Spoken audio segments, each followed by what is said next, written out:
MP ആയതിനു ശേഷം കോൺഗ്രസ്സുകാരുടെ പ്രതീക്ഷയായ പ്രിയങ്ക വാദ്ര ഓരോ ദിവസവും തേഞ്ഞൊട്ടുന്ന കാഴ്ചയാണ് കണ്ടുകൊണ്ടിരിക്കുന്നത്. ഒന്നുകിൽ അവർ സെൽഫ് ഗോൾ അടിക്കുന്നു, അല്ലെങ്കിൽ എതിരാളികൾക്ക് അടിക്കാനുള്ള വടി വെട്ടി അവർ കൊടുക്കുന്നു. ഇപ്പോൾ എന്താണ് സംഭവം എന്ന് ചോദിച്ചാൽ, 1-2 ദിവസം മുമ്പ് അവരൊരു ഭാഗമായിട്ട് പലസ്തീൻ എന്ന് എഴുതിയ ഭാഗമായിട്ട് പാർലമെൻറ്റിൽ വന്നിരുന്നു. അതിനെ തുടർന്ന് പലരും അതിനെതിരെ ഓരോ പരാമർശങ്ങൾ നടത്തിയിരുന്നു. യോഗി ആദിത്യനാഥ് അന്നൊരു പരാമർശം നടത്തിയിരുന്നു. ചിലർ പലസ്തീൻ എന്നെഴുതിയ ഭാഗമായിട്ട് പോകുമ്പോൾ എൻ്റെ സംസ്ഥാനത്ത് നിന്ന് ആയിരക്കണക്കിന് ആളുകൾ ഇസ്രയേലിലേക്ക് ജോലിക്ക് വേണ്ടി പോകുന്നു, അല്ലെങ്കിൽ ജോലി കിട്ടി പോകുന്നു എന്ന് പറഞ്ഞിരുന്നു. അത് പ്രിയങ്കയ്ക്ക് ക്ഷീണമായപ്പോൾ പ്രിയങ്ക തിരിച്ചടിച്ചത് എങ്ങനെയാണ് എന്ന് ചോദിച്ചു കഴിഞ്ഞാൽ അത് വലിയൊരു സെൽഫ് ഗോളാണ്.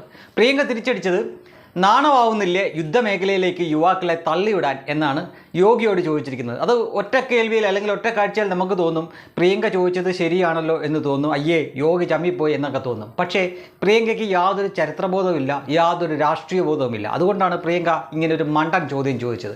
പ്രിയങ്കയുടെ പിതാവിൻ്റെ പേര് രാജീവ് ഗാന്ധി എന്ന് തന്നെയല്ലേ? അദ്ദേഹം പ്രധാനമന്ത്രി ആയിരിക്കുന്ന സമയത്തല്ലേ തൊട്ടയൽ രാജ്യമായിട്ടുള്ള ശ്രീലങ്കയിൽ ആഭ്യന്തര യുദ്ധമുണ്ടാവുകയും കലാപം ഉണ്ടാവുകയും അതിലേക്ക് ഇന്ത്യൻ സേനയെ അയക്കുകയും ചെയ്തു. എന്തിനായിരുന്നു? നമുക്ക് എന്തായിരുന്നു അവിടെ ആവശ്യം? നമ്മുടെ സേനയെ അവിടേക്ക് വിടുകയും നൂറുകണക്കിന് നമ്മുടെ പട്ടാളക്കാർ കൊല്ലപ്പെടുകയും ആയിരക്കണക്കിന് പട്ടാളക്കാർക്ക് പരിക്കേൽക്കുകയും ചെയ്തു. ഇനി അവിടുന്ന് കുറച്ച് പുറകോട്ട് പോയാലോ? ഇന്ദിരാഗാന്ധി പ്രധാനമന്ത്രിയായിരുന്ന സമയത്ത് ബംഗ്ലാദേശ് എന്നൊരു രാജ്യം ഉണ്ടാക്കി കൊടുക്കാൻ വേണ്ടിയിട്ട് പാകിസ്ഥാനുമായിട്ട് യുദ്ധം ചെയ്തു. 10,000-ലധികം പട്ടാളക്കാർക്ക് പരിക്ക് പറ്റി, 4,000-ലധികം പട്ടാളക്കാരുടെ ജീവൻ പോയി. എന്തിനു വേണ്ടിയായിരുന്നു? ആർക്ക് വേണ്ടിയായിരുന്നു? ഇന്ന് ആ ബംഗ്ലാദേശിൽ നടക്കുന്നതെല്ലാം നമുക്കറിയാമല്ലോ. ഇന്ത്യക്ക് 10 പൈസയുടെ ഗുണമില്ലാത്ത കാര്യങ്ങളായിരുന്നു ഇത് രണ്ടും. ആദ്യത്തേത്, അതായത് രാജീവ് ഗാന്ധി പോയി ഒരാവശ്യമില്ലാതെ ശ്രീലങ്കയിൽ പോയി ഇടപെട്ടുകൊണ്ട് മാത്രമാണ് സ്വന്തം പിതാവായിട്ടുള്ള രാജീവ് ഗാന്ധിയുടെ ജീവൻ പോലും നഷ്ടപ്പെടാൻ കാരണം. ഇനി അവിടെ ഇത് പോട്ടെ, യുദ്ധമാണ് എന്ന് വെക്കാം, അല്ലെങ്കിൽ ആഭ്യന്തര കലാപം നിയന്ത്രിക്കാൻ വേണ്ടി പോയതാണ് എന്ന് വെക്കാം. ഇതെല്ലാം വിടുക. യുദ്ധമേഖലയിലേക്ക് എന്തിനാണ് യുവാക്കളെ തള്ളിവിടുന്നത് എന്നൊരു ചോദ്യമുണ്ട്. അത് ശരിക്കും പറഞ്ഞു കഴിഞ്ഞാൽ ഉത്തർപ്രദേശ് മുഖ്യമന്ത്രിയായിട്ടുള്ള യോഗി ആദിത്യനാഥിനോടല്ല ചോദിക്കേണ്ടത്, അത് കേരളത്തിൻ്റെ മുഖ്യമന്ത്രിയായിട്ടുള്ള പിണറായി വിജയനോടാണ്. കാരണം നമുക്കറിയാവുന്നത് ഇസ്രയേലിൽ കൊല്ലപ്പെട്ട 2 പേരുണ്ട്. അതിലൊന്ന് ഒരു ഇടുക്കിക്കാരിയായിട്ടുള്ള സൗമ്യ സന്തോഷാണ്, മറ്റൊരാൾ കൊല്ലംകാരനായിട്ടുള്ള ഒരു CPM കാരനാണ്. ഇവർ 2 പേരുമാണ് ഇന്ത്യക്കാരായിട്ടുള്ള 2 പേർ ഇസ്രയേലിൽ കൊല്ലപ്പെട്ടത്. എന്താ പിണറായി വിജയനോട് ചോദിക്കുമോ യുദ്ധമേഖലയിലേക്ക് എന്തിനാണ് യുവാക്കളെ തള്ളിവിടുന്നതെന്ന്? ശരി, അവിടെ നിന്ന് കുറച്ച് പുറകോട്ട് പോവാം.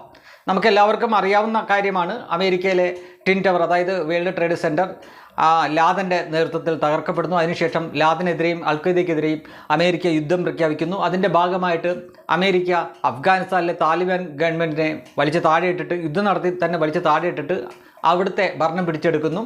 തുടർന്ന് അവിടെ യുദ്ധം നടന്നുകൊണ്ടിരിക്കുകയാണ്. അപ്പോൾ ഇവിടെ വാർത്തയായ ഒരു കാര്യമുണ്ട്. അതായത് ആലപ്പുഴക്കാരനായിട്ടുള്ള മലയാളിയാണ്, ആലപ്പുഴക്കാരനായിട്ടുള്ള ഒരാളെ താലിബാൻ തട്ടിക്കൊണ്ടു പോകുന്നു. പിന്നെ ദിവസങ്ങൾക്കുള്ളിൽ കഴുത്തറുത്ത നിലയിൽ നമുക്ക് തിരിച്ചു കിട്ടുന്നു. അന്നിവിടെ ഭരിച്ചുകൊണ്ടിരുന്നത് ഉമ്മൻചാണ്ടിയാണ്. എന്തേ ഉമ്മൻചാണ്ടിയോട് ചോദിച്ചുകൂടായിരുന്നോ യുദ്ധമേഖലയിലേക്ക് എന്തിനാണ് യുവാക്കളെ തള്ളിവിടുന്നതെന്ന്?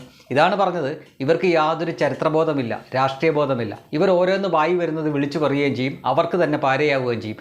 അവരുടെ പിതാവിൻ്റെ മാതാവ് ഇവരൊക്കെ ഒരാവശ്യവുമില്ലാതെ അയൽ രാജ്യങ്ങളിൽ കടന്നു കയറി അവിടുത്തെ ആഭ്യന്തര കാര്യങ്ങളിൽ ഇടപെടുകയും നൂറുകണക്കിന് ആയിരക്കണക്കിന് ഇന്ത്യൻ പട്ടാളക്കാരെ കുരുതി കൊടുക്കുകയും ചെയ്തവരാണ്. ഇപ്പോൾ ഇന്നിട്ട് ഈ ഡയലോഗ് അടിക്കുന്നത്.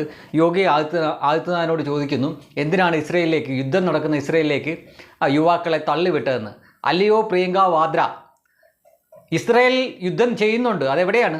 പലസ്തീനിലും ലെബനനിലും സിറിയയിലുമൊക്കെയാണ്.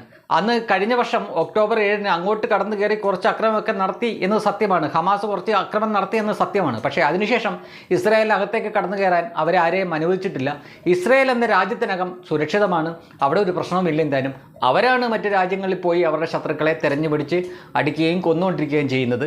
അല്ലാതെ ഇസ്രായേലിനകത്തല്ല യുദ്ധം നടക്കുന്നത് എന്ന് മനസ്സിലാക്കാനുള്ള സാമാന്യ ബോധം പോലും ഇല്ലാത്ത ഈ വ്യക്തിയിലാണ് കോൺഗ്രസ് ഇത്രകാലവും പ്രതീക്ഷ അർപ്പിച്ചിരുന്നത്. എല്ലാ രാഷ്ട്രീയ മര്യാദയോടുകൂടി തന്നെ കോൺഗ്രസ്സുകാരോട് പറയട്ടെ, ഈ സ്ത്രീയിൽ പ്രതീക്ഷ അർപ്പിച്ചിട്ട് ഒരു കാര്യവുമില്ല.